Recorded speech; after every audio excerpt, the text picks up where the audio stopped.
Welcome to the Honorable Council of Ministers, members of the media, radio listeners via St. Martin Gov Radio 107.9 FM, respective radio stations island-wide, Tel TV Plus Channel 15, and online viewers. I'm Rebecca Roach, and welcome to the live Council of Ministers press briefing for today, Wednesday, September 24th, 2025. At this time, I would like to invite the Honorable Minister of Justice, Natalie Tacklin, to address you. Minister Tacklin, you have the floor.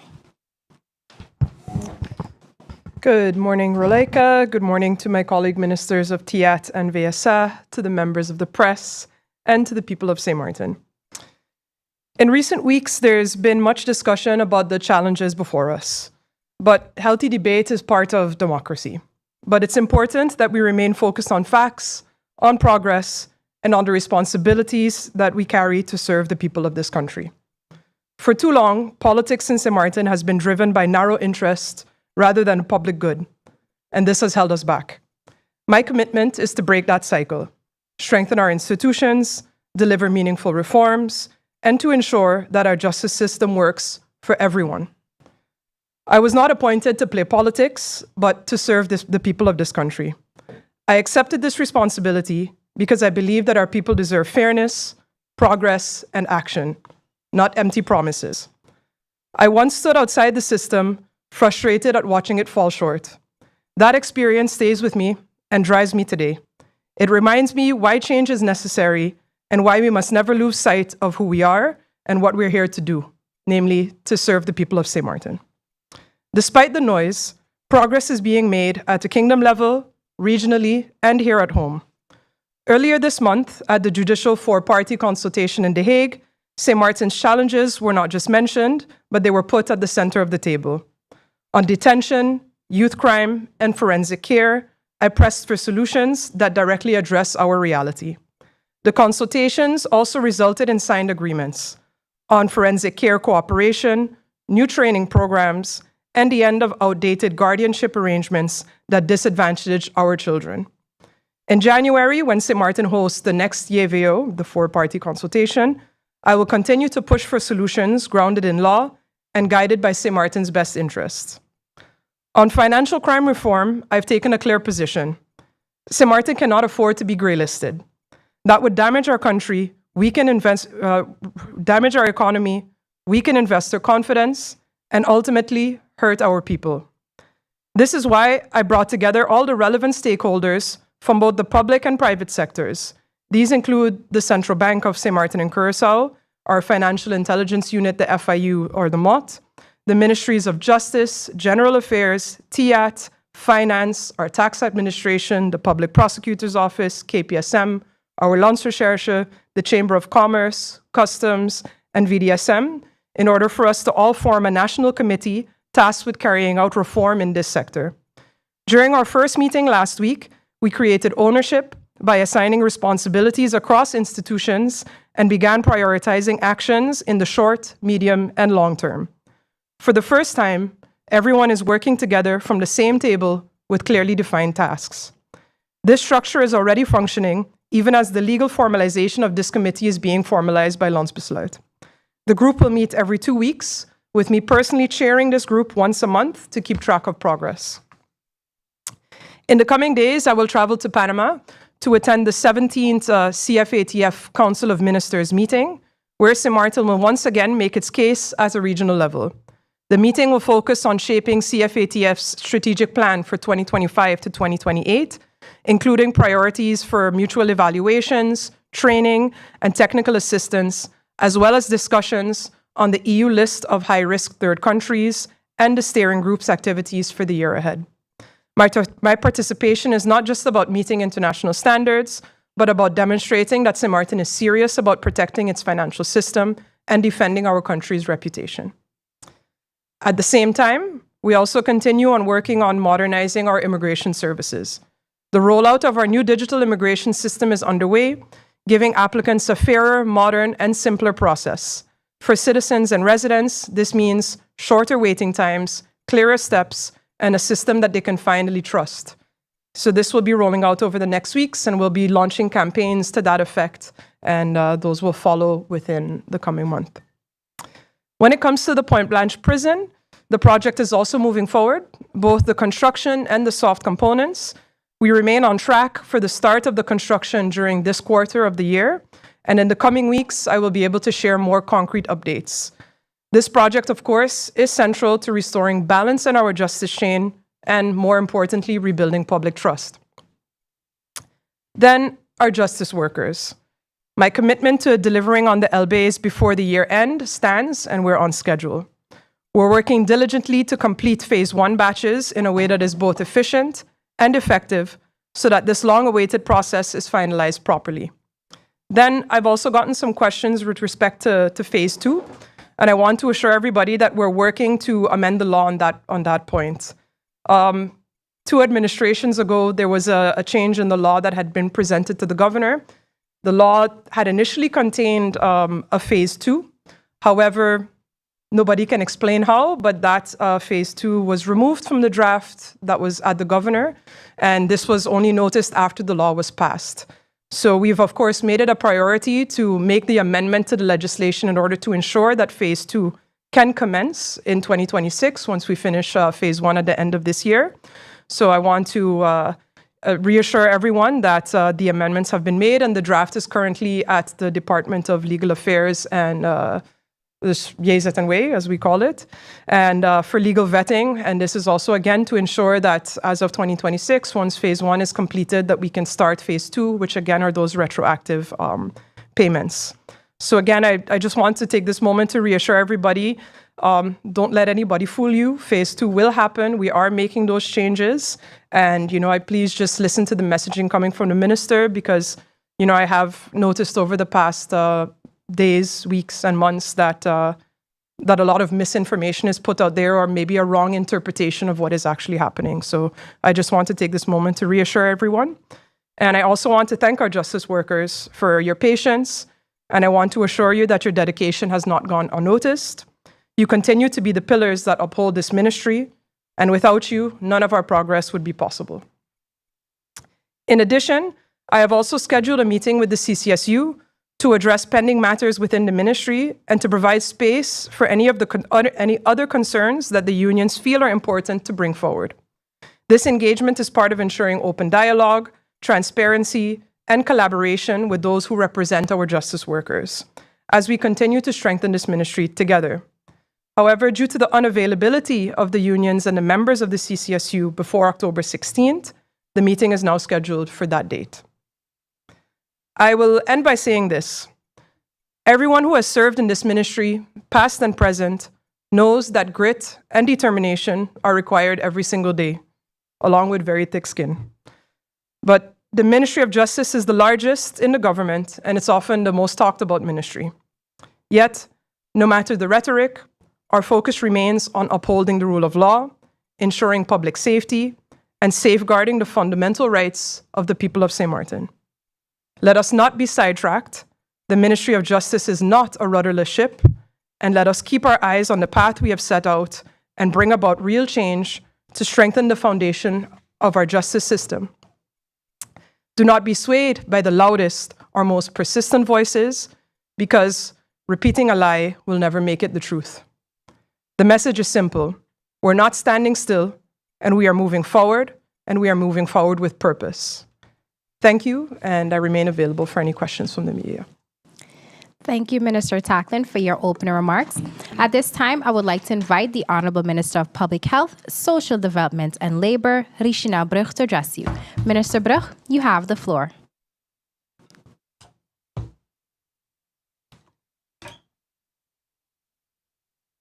Blessings, people of St. Martin. On behalf of the Ministry of VSA, I would like to share with you the following announcements. The Department of Social Services will be hosting a community resource fair to connect people and essential services, such as community services including government support, education, insurance, food programs, senior activities, healthcare, and free health screening. This event will be held on Friday, September 26, 2025, at the Bel Air Community Center from 9 a.m. to 2 p.m. In addition, the Department of Labor Affairs and Social Services will also be having a clothing giveaway drive, which will also include shoes and household items. which will be held at the Rupert Maynard Community Center in St. Peters on October 1st from 9 a.m. to 1 p.m. For more information, you are asked to please contact the department at 520-3413. In addition, I am extremely proud and honored to announce that the ministry and I have successfully hosted its very first ever interministerial conference on September 17th to 19th, 2025. This event brought together ministers, secretary generals, policy advisors, and cabinet staff from nearly all ministries to strengthen the cooperation across government. The conference focused on breaking down operational silos, improving coordination, and ensuring more efficient and people-centered service delivery. Day one highlighted key themes such as poverty alleviation, health in all policies, and a way forward for labor, which will translate into a consolidated document outlining specific areas of collaboration through 2026. The following 2 days focus on VSI's internal strategic planning, addressing general health insurance legislation, mental health development, preparation for the upcoming Aging Conference, and the ministry's multi-annual strategic plan. Once again, I would like to thank all participants for their contributions. On another note, the ministry will be celebrating the Day of the Elderly that is set for October 1st, which have several initiatives. The Aging Conference that is set for September 29th and 30th at the Simpson Bay Resort Conference Room under the theme Aging with Dignity, Building a Sustainable Future for Seniors on St. Martin. This today event will bring together experts, stakeholders, and seniors to address the needs and opportunity of our aging population. Highlights include presentations of a baseline study conducted by PAHO, which will guide the development of St. Martin's first aging framework and roadmap. The conference will also honor seniors who have made lasting contribution to our society. The ministry will also host Elderly Celebration Dinner on October 1st. The celebration will pay tribute to the invaluable and lifelong contribution of our elderly to the growing and development of St. Martin. All tickets for the International Day of Older Persons Elderly Celebration Dinner have now been allocated, confirming that this special event in honor of St. Martin's senior citizens is set to be a resounding success. I encourage the population to join in the spirit of the day by celebrating the elderlies among us in meaningful and tangible ways, whether it's through acts of kindness, personal visits, or thoughtful gestures that show appreciation and respect. On another note, today I am also pleased to share an important development in our ministry's ongoing commitment to supporting our seniors. The Ministry of VSI has strengthened its partnership with Freegan Foods, expanding the reach of our pilot feeding program from 100 senior citizen households to 150 persons. I would like to thank Freegan Food Foundation for their collaboration with this project. Recognizing the importance of food security, I have secured 1 million guilders in the 2026 budget to extend and sustain feeding programs for different vulnerable groups within our societies, not only our seniors. This fund reflects our government's dedication to ensuring that no seniors, no family, no vulnerable person is left without the support they need while focusing on a structural solution. At this time, I would also like to extend an open invitation to all NGOs and organizations with similar feeding initiatives to reach out to the ministry. Together, we can consolidate our efforts and build a stronger, more coordinated network of support that maximizes impact and ensures resources are used efficiently. On another note, I know that most persons have seen the press release from CFT. I would like to inform the listening public that I held a serious but fruitful discussion with representatives of CFT last week Friday. During this meeting, CFT reiterated their concerns regarding the SZV funds and the general health care funding structure on St. Martin. During that meeting, I expressed to CFT that I share similar concerns. For too long, there has been this political notion that the approval of the draft general health insurance legislation is the solution to saving the SZV funds and improving quality of healthcare on St. Martin.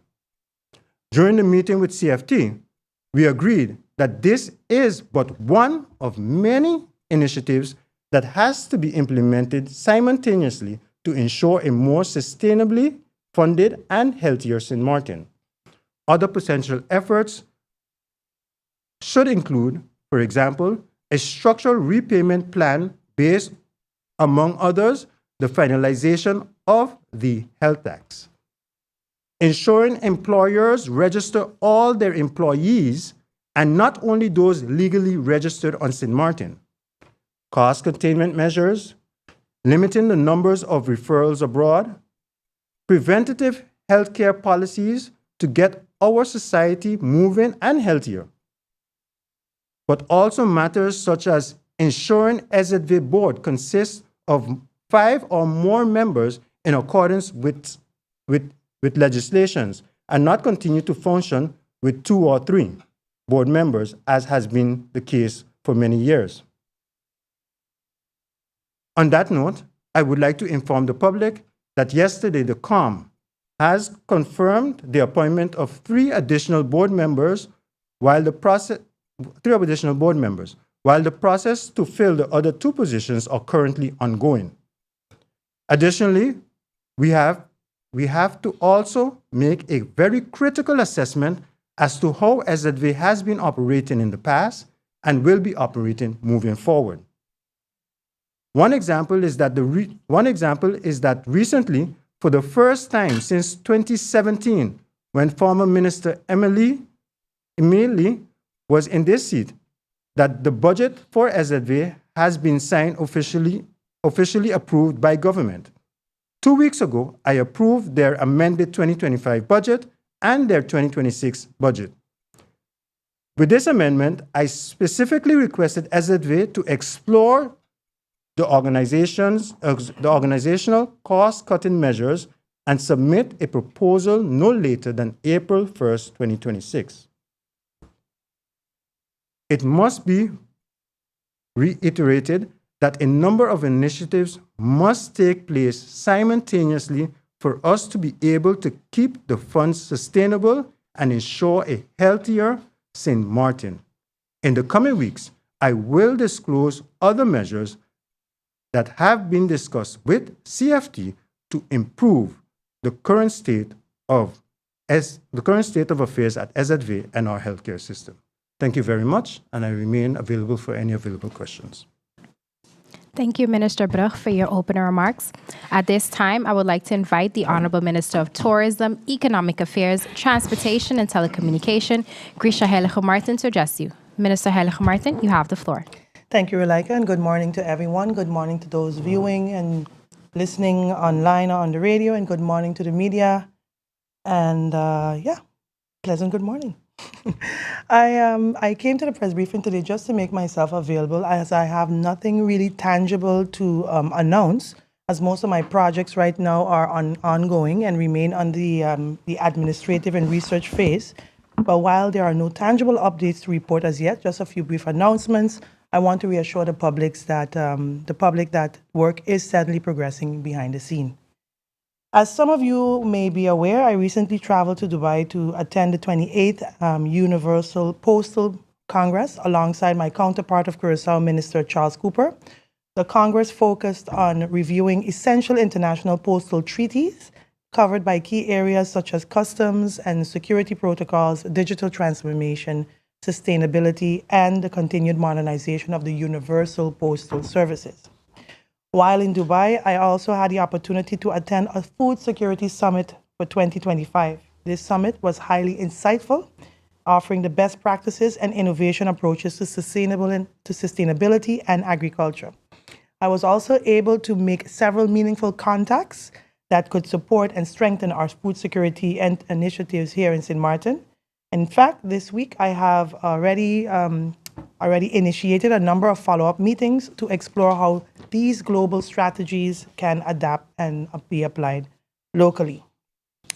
Looking ahead, I also like to take a moment to highlight that this coming Saturday, September 28th, we will be celebrating World Tourism Day 2025. This year's theme is Tourism and Sustainability Transformation.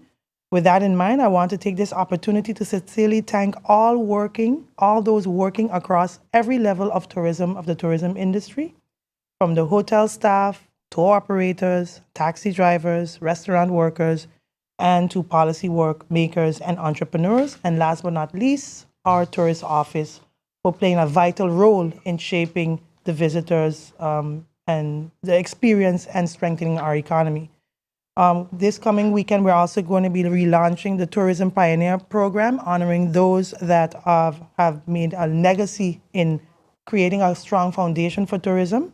So looking forward to that, and looking forward to personally addressing the public on that day and reflecting on how we can continue building a more sustainable and inclusive, forward-thinking tourism sector for St. Martin. With that, it was brief. I yield the floor and I'm here for any questions media may have for me. And thank you for your attention. Thank you, Minister Heilige Martin, for your opening remarks. If you have just joined us, you are watching the live Council of Ministers press briefing for today, Wednesday, September 24th, 2025. Thank you for joining us. We now move on to the question and answer session, and Bibi Hadshaw of SMN News, you have the floor. Thank you, Rolika. Good morning, colleagues, ministers. Good morning. After a long time, it's nice having you guys here. I would ask for the Minister of Justice, Minister Tackling. Minister, I heard you. Mm-hmm. But I also know that there are lots of things that are happening that we are not addressing as we should. One of the things I'd like to ask you, how many persons are on the waiting list to enter the prison because of the capacity situation? Also, I'd like to know how fair it is, or what do you think about the fact that criminals that are committing heavy crimes, for example, what took place in Pelican. There was a case I remember of a kidnapping and where a guy wanted to kill a young lady on the beach. They were crimes committed by foreigners. They went to court and they were deported. These people are living their free lives in their country. But people that probably, for example, and I'm going to go off the bat, somebody probably accused of vote buying, get condemned for vote buying, they're waiting on a list, while dangerous criminals committing crimes on St. Martin, but then they're let go, they're sent to their countries. What are we doing about this? The first question was how many sentences we have to execute. We haven't been able to get that data. The prosecutor typically keeps track of that in hundreds of years of sentences that we have to execute. So that information we've been trying to get from them when they look at kind of the amounts and so forth. When it comes to my feelings and my thoughts, I feel very strongly about them. I just spent a week in Holland telling everybody with ears what the problems are that we face here and how damaging they are to our society. And it's a topic that's very near and dear to me, obviously. When it comes to the front end, it's the prosecutor is the one that's involved, that's in charge of the execution of prison sentences. As Minister of Justice, I don't have a say in who goes to Point Blanche when. That again is the prerogative and the authority of the prosecutor's office, and they also keep track of that. I do, however, want to stress the fact that every day in this country we're faced with impossible decisions, and you have to make choices between, okay, do I make space for this person or do I make space for the other person? We had recently where we had to deport armed robbers to make space for people who had committed rape in 2 separate instances in very awful, horrific ways. And you also can't allow that person to go back into society to go next to their victim, and we make space then in that sense. So every day, every week, we're constantly kind of shuffling around to look for how do you make those decisions in terms of who do we make space for, who do you send home at what point and not. And again, I want to stress that it's everyday impossible decisions. We've been having conversations with our Kingdom partners. That was part of the goal of my trip to the Netherlands as well, to see if anybody can help us in terms of capacity, but everybody is telling me that they themselves are at maximum capacity. Aruba, Curaçao, Bonaire, the Netherlands themselves. And also in the law, it states that a prison sentence that if you commit a crime, you have to sit that sentence in the country that you committed the crime or another country within the Kingdom of the Netherlands. So right now we're even looking to see, what are the options for us to look at our regional partners to say, well, can we, use space there? But that again we would need to enter into treaties. You would need to also have a prison management in that country. It's all very complex. But these are all the different things that we're looking at as well, because it also is difficult for me that I also cannot accept that we live in a society where if you do something, you don't sit in jail for that. Because from a criminological perspective, if we want to combat crime, people need to feel that there are consequences to their actions. So how do I feel about it? I feel terribly about it every day, and I'm trying to the best of my ability to see what we can do before that phase 1 of the prison is complete. So it's at least, the next 2 years that we're looking at what do we do to alleviate and help us to be able to make a difference in what's happening here in this country. Minister, if I may, what about the early release program? There are people, and I'm not talking about, the first thing people think about when you speak of early release, we're talking about the 3 or 4 politicians that's sitting in Point Blanche. No, I'm talking about a general population, that you have people that probably 2 or 3 months left on their time. What about early release program for them so that you can make space for these armed robbers or heinous criminals? So early release at the same time, and everybody thinks that this is the magic solution. We've done the math recently. Typically, of course, early release kicks in after you've served 2/3 of your sentence. When there's a prison capacity issue, the Minister of Justice can release people with less time. At some point we're at 60%. Right now, we even have looked at, if we look at our current prison population, even if we go as low as 50%, we cannot release anybody for the next year. So I think everybody is like, oh, early release, early release, early release. But when you look at the numbers, we have people sitting in prison, unfortunately, that have long prison sentences.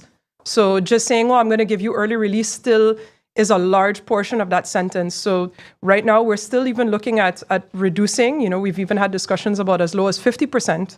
But of course, then you need to take into account, was there a shock to society? Because a person like that, you're not going to let qualify for early release. So we have different things that we're trying to put in place, but again, there's this feeling and this narrative out here that early release will solve the problem. But again, looking at that early release, we've made a list of who would qualify for early release in 2025, 2026, and we were able to create 8 spaces. Yeah, so just to give you an idea. Thank you. Yes, Thank you, Minister, and thank you, Bibi. I would now like to invite Emma Lee of Island Nature Radio. You have the floor. I'll continue with justice. So, Minister, previously you had spoken about a zero tolerance policy and that, people should feel safe on the street. There was an incident where a gentleman with a vehicle, only third-party insurance, his vehicle was destroyed by a woman who didn't have any insurance for her car. Police were called, police came, but they didn't impound the car and they just let the woman drive off with her vehicle. We still see on the streets cars missing license plates, blacked out plates, scooters without helmets, license plates, all of that. And so tell me, how would you self-assess this zero tolerance atmosphere that you're trying to create? I want to give the police the credit in terms of when it comes to road controls and what we've seen over the past months. That constant enforcement also is a drain on the resources that we have. And I think we're trying to enforce as much as we can with the resources that we have. And not everything, of course, is going to go police, but we are trying to put in place measures to increase that compliance and to get to a space where, again, we can put on more fines, we can impound more vehicles. Part of the issues are space when it comes to, if I impound a car, I have nowhere to put it. If I take the scooter, I have. So we are constantly kind of hitting into a wall every direction that you turn. And I think, again, we're doing the best that we can with the people that we have, with the money that we have, and with the situations and conditions that we have. Would I like to see all of these transgressions go addressed? Of course. But, I don't know how realistic that is given the So for reality. clarity, your self-assessment then is that the zero tolerance is being hampered by lack of resources and therefore I wouldn't say not achievable. that necessarily, but I think maybe our zero tolerance has been, when it comes, and again, this is an operational question more on the police end, but I think the focus has been more on trying to get firearms off the street, trying to get drugs off the street, and I think that has been more where our focus has been when it comes to that more serious layer of what's happening. And of course, I think even these little transgressions are still, us breaking the law or doing things that we're not allowed to do in society. But just for clarity, in your previous press releases, those road controls have yielded guns off the street, drugs off the street as well. So I think it's also effective from that perspective. Definitely. Thank you, Minister. I would now like to invite Bibi Hotshaw to provide your second question. Bibi, Thank you, Rolaika. I'd like the Minister of VSR.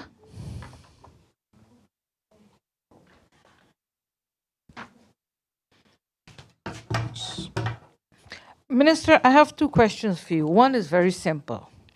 You give an outline on the amount of activities you would have for the International Day of the Elderly.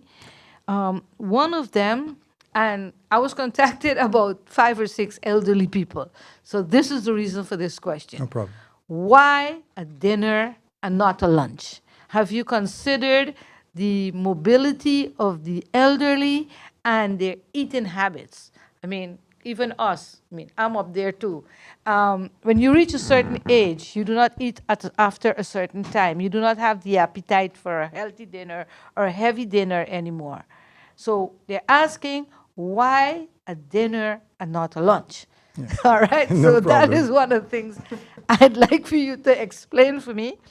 And listening and reading the press release from the CFT regarding SZV, the situation of their financials. You mentioned the board. You're in office about a year, Minister. Why wasn't board members being appointed? I think there's one person there now, and this board is supposed to have 6 or 7. What was the delay for the appointment of the board? The SAR recently gave you the advice on the SAHA, I believe it is. What's your position on that? Have you read it, and are you thinking of moving forward with the SAHA so that some kind of monies can be heading towards SZV? Thank you very much for your questions. I'll start with the first one. Why lunch? Why dinner, not lunch? Well, actually, we did take in consideration the different time of eating, and that's why for the celebration dinner, we didn't make it a late dinner. We're going to start at 8. So it starts at 8. We're going to start at 5. Yeah, not a late dinner. We're going to start at 5. It's going to be 5 to 8 o'clock. That's the time frame. So everyone has to eat dinner, of course. So that's the reason for that particular time. So we did take that in consideration, and as well the aspect of the different things, the program that we have planned for them as well. It would have been a lot more better for that dinner aspect rather than the lunch. It would have been limited for the lunch, but with the dinner, we could have gone a little bit more elaborate on that for the seniors, and I think they deserve that as well. With regard to the SZV board, since coming into office, the board was actually functioning with only 3 persons. With the unfortunate passing of Mr. Troy Washington, they end up having only 2 persons. There were nominations sent in from the board. However, the process was not completed. So it was a little bit of a back and forth between my cabinet and myself and the board with getting the right information. We have finally received all the information. we have finally received all the information and the nomination that the board have presented. All of them we have recently approved, with exception of one when it came to the, for example, there was one when it came to, because they gave us two options. So all the first options was approved with exception of one with the legal. We went with the second option because that person actually had, the second option actually had a health legal background. So that was the reason. But other than that, the last two is currently out and will be, the process already started for the last two to make it 7. With regard to the SAHA, I am very happy that the SER has given us the report with regard to the SAHA. I do understand their concerns. I think we went there maybe 4 to 5 times. Personally, I had to go there 4 to 5 times for different questioning with also different Minister of Finance. I believe Minister of Tiat was there once. Okay, no? Okay, so Minister of Finance together with SZV. So the report, basically, there are about maybe 15 points that was highlighted. Those points, we are busy as we speak. A team is busy looking into those points. But another report to be made, we're hoping and we're going to do our utmost best to make sure that it is presented to Parliament by the end of the year for debate and for approval, so that it can be implemented by the beginning of next year. So we're still, that's still the aim for the SAHA, the national. Thank you, Minister. Okay, yes. Thank you, Bibi. Emil, you have the floor. I'll stay with the Minister via Sam. So in your presentation, so first a clarification question. You mentioned about the repayment of funds owed to SZV and the introduction of a health tax. Could you clarify what you mean about a health tax? Okay, so basically what we have is we do have a structure amount that we pay SZV on a regular month. I think that was one of your questions that I indicated. We do have a structured payment. SZV in this year indicated that they needed an increase. That increase was also added to that increase was also, the amount was also amended to include the increase so that they could cover their funds.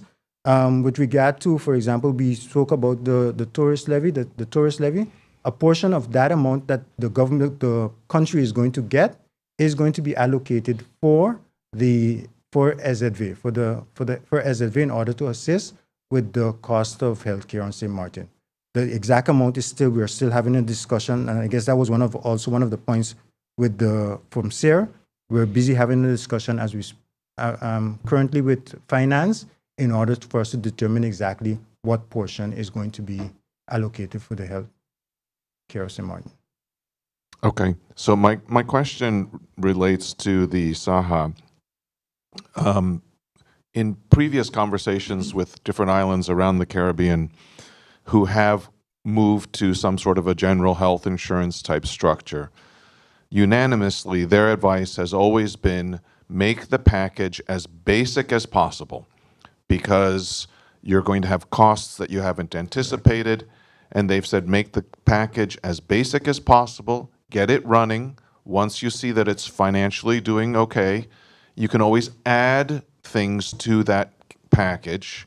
But once you've put things in the package, there isn't a politician that will ever remove things from the package. But the current SAHA legislation includes dental, eye care. It includes a whole range of things that are not currently even covered by SZV. Can you explain what things are going to be added to the coverage in the proposed SAHA? Okay. And how do you reconcile that against balancing the budget? Yeah, that is also one of my concerns when I came in pertaining to what all are included into the SAHA. So that's actually something that we're still up for discussion that I'm busy having with the team now as we speak. So that I can, at a later date, I can probably share that information with you. Allow me as well to, you asked me a question the last time. I didn't answer it in my statements earlier, but I just remembered.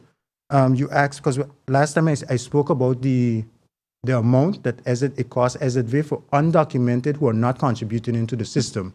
And you asked me for the similar information for the hospital, correct? Yes. Okay.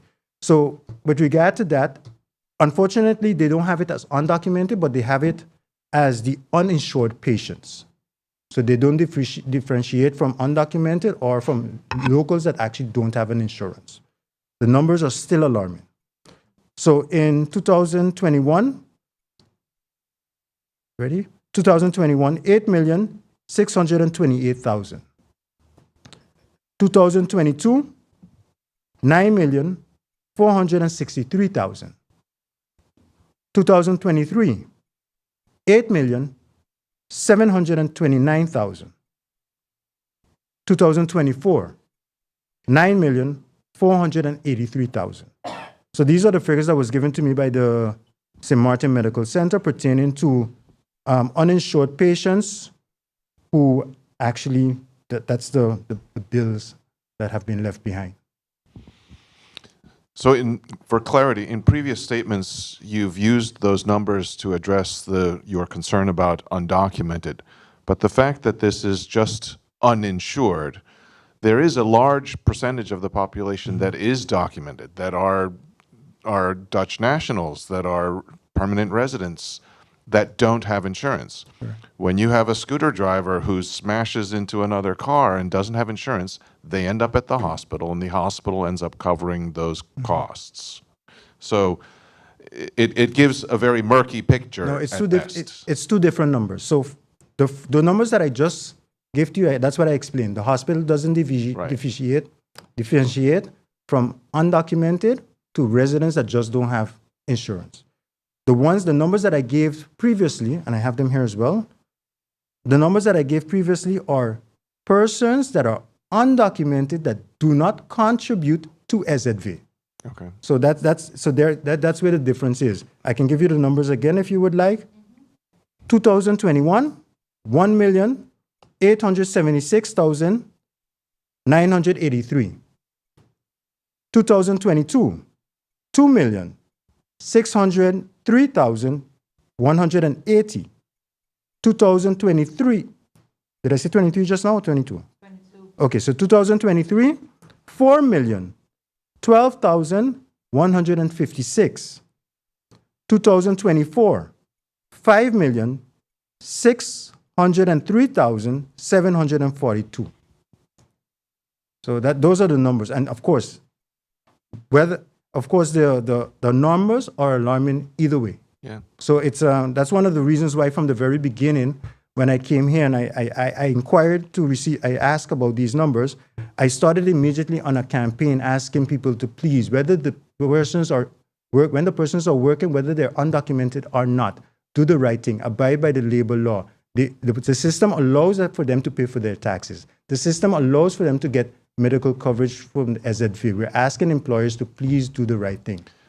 And does the government reimburse the hospital for these costs? No. Thank you. Thank you, Minister Bruch. We now move on to the third round. Bibi, you got. Relika, I'd like to ask for some patience. I have a follow-up question for the Minister of Justice before I ask the question to the Minister of Tiet. Go ahead, Bibi. All right, Minister of Justice, just recently, and I wrote an article about this after a detainee at the Simpson Bay Detention Center escaped. I think that is for undocumented persons that were detained. And then I think recently a judge issued a verdict that says that the detention center in Simpson Bay does not qualify as a detention center. The foreign detention center, was a recent verdict where a judge said that it does not qualify as a detention center. How are you dealing with that? I think maybe that the latter one, in terms of that judgment, may be conflated with a judgment that we had during the time that we had inmates from Point Blanche housed at both the foreigner detention center and the police cells. I think it might be from that time. You would have to share that judgment with me, because that's the only one I can think about where at that point, because during that period of time, because of the fire, the minister can designate other spaces as huis van bewaring. And that's what we had done. We had designated temporarily the police cells along with the foreigner detention center as huis van bewaring. So it could be that it came out of that, because no other judgment was shared from me from recently when it comes to the foreigner detention center being found by a judge to not be suitable. So if you could share that with I me. will. Yeah. What about the situation where a detainee was that had escaped, a person that was detained for deportation but escaped and nobody knew until 24 hours later? That incident is still being actively investigated by the ministry to come to a complete makeup of what happened. I've received some preliminary reports, but those are not finalized as yet. And we're also looking into taking disciplinary measures against anyone who was involved in that or who neglected to do their job in a certain way. So I can't provide more information on that publicly right now. Thank you. Yes. Minister of Tiat. Good morning, Minister. I want to ask you something as a Minister of Economic Affairs, Minister responsible for a lot of things when it comes to in this country. And I'll ask our Minister of Labor also because he hosts the job fair time and again. What is the ROI for study financing over the past years on St. Martin? My question, I'm asking what's the ROI, return on investment to St. Martin, with all the money we're pumping into study financing to educate our youths, our local people on this island, when there is absolutely no jobs left available for them. We're doing job fairs. Who are we recruiting? Because for the last months, since this government took office at least, appointments of persons that are being made are not St. Martin people. I'd like to know what exactly we are telling our youth, our local professionals, people that government invested in, people that took a loan to get an education. What are we telling them, Minister? Oh, sorry. What exactly are we telling them about, go and get educated, go and get an education. We are going to hire you. We're holding job fairs. We're promising them jobs. Already the salary is nothing. But then when there are good positions available, we seek to put foreigners in this position. I can't understand it. I don't go on the podium and promise these youths a bunch of things when it's time for election. So I'm asking you to tell us, because as the Deputy Prime Minister, as the person responsible for economic affairs on St. Martin, tell us exactly what's the ROI? What message are we giving to our young people? Thank you, Bibi Shah, for that question. It's a very compounded question. I could tell you what my ROI is. I went and studied on a burst and I came back. So here's your return on investment on me. I could only justify that data. And here's another one. Here's another data. That's the return on investment. And here we are now working for our country. That's the ROI. For the rest, I can't give you the data on that. I know we are here, and I don't want to say that I don't want to give you any smooshes, like they say in Dutch, because I've been reading a lot of Dutch these last couple of days. But I'm not here for that. But we've been here 16 months. And I said it earlier in an interview on Lady Grace at the Breakfast Club. We've been here 16 months. Of the 16 months, 6 months we were a demissionaire government. What do you say it in English again? How do you say it? Caretaker government. 6 months. We got in officially November of last year. We've only been in this position really working and be able to execute for the last couple months. The budget is a compounded question. I'm going to give you a compounded answer. We got in May of last year, 2024. Budget 2025 was already submitted. So we had to work with Budget 2024. We are here working with Budget 25, which is not the budget that we put together. We are now going to be working on amending Budget 2025 so it could at least be in alignment with what we want. You can't have ideas with a budget that does not that's not in affiliation, that does not affiliate, that's not in alignment with your ideas, with your thing. So that's where we are. And I'm not here to complain. I'm just giving you the reality. Budget 2025 is 530 million guilders. The ministry that has the most of it is education, number one, justice, number two. Education with 120, I think justice with 107, and Versa with 97. and all 3 ministries are still underfunded. What are we really telling the people? If we want to go there, let's go there. That's so the question is, how do we fix that? Do you think 530 million is enough to run this country? I would personally tell you, from an economic standpoint, no. Because of that 530 million guilders, TIAT only has 22 million guilders. That's all we work on. And of that 22 million, only 4 million we use to market this country. And we are the backbone. We have to make sure that the economy is flowing. So what are we really telling St. Martin is what you should be asking financially, holistically. So with that said, Bibi, I could tell you personally, we can't run this country on no 530 million guilders. We need an injection of at least another 200 million to run this country, at least $750 million to run this country meaningfully, to give them the right jobs, the right salaries. Because when our people go away and they get a touch of the salaries over there, we can't afford the salaries that they're getting over there. So we need to be pumping in more money. We need a cash injection of minimum 250 million to run this country. So with that, I hope I could answer you, because if another government administration, if another administration come in and they continue dancing around that same 530, that's going to be the reality. We would go nowhere. So our idea, the ministers, all of us, we are here only about a few months, and we're looking at this budget and like, how can the ideas we have fit this budget? This minister is struggling. I have to sometimes take out of my measly 22 million and help this minister sometimes when she have issues. What are we telling the people of St. Martin? We need to find money. We need money to do right by the people. And 530 ain't making it. It's just not hacking it. And that's the only way I could answer it, Bibi. That's the only way I could give you the reality of how we are right now. And this administration, that's the idea, the aim is to find a way to increase the budget by at least another 200 million. I for sure want to push that, because Minister of Justice can't function. Education can't function. Not with that measly budget. Although they're taking up most of the budget, they cannot function.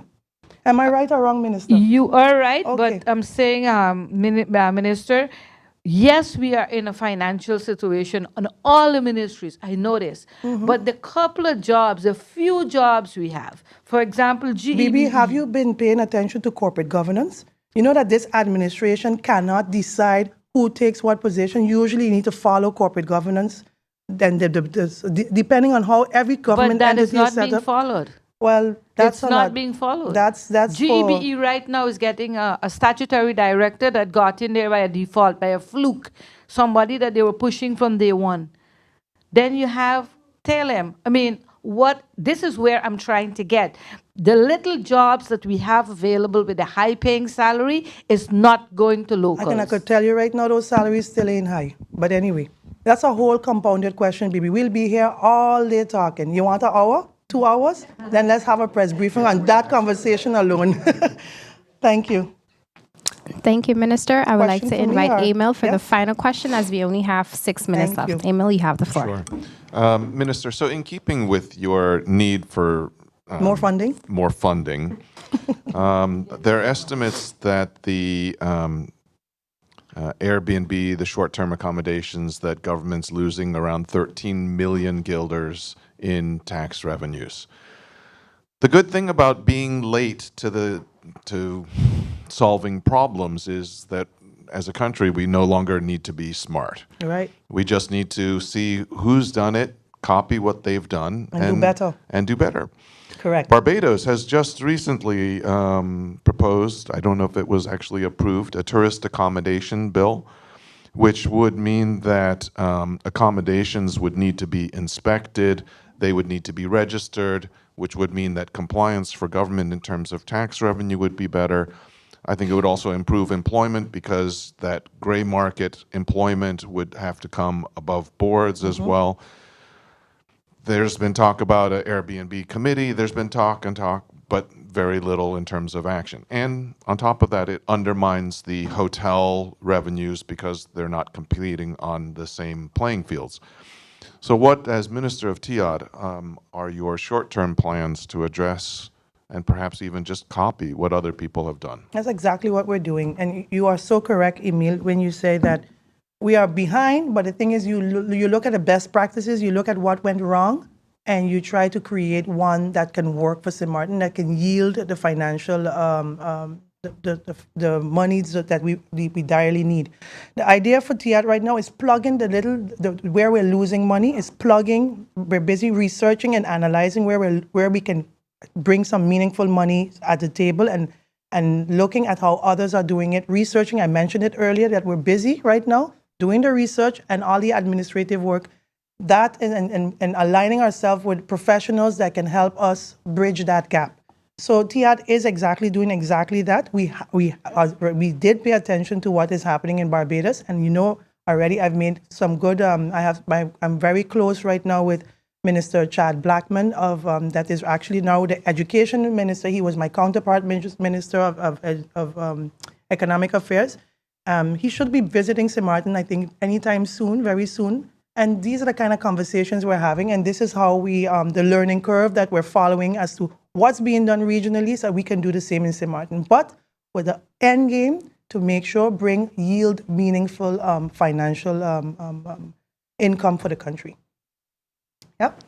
Thank you, ministers. Thank you, members of the media. This does bring us to the end of the question and answer session. Any further questions can be sent to the minister's cabinet in writing. Honorable ministers of the council, members of the media, radio listeners, and online viewers, this brings us to the end of the live Council of Ministers press briefing for today, Wednesday, September 24th, 2025. For rebroadcast, tune into stmartingov.org, St. Martin Gov Radio 107.9 FM, Tel TV Plus Channel 15, the official Facebook page of the Government of St. Martin, and YouTube channel Government of St. Martin. For video on demand, log on to the Government of St. Martin's YouTube channel.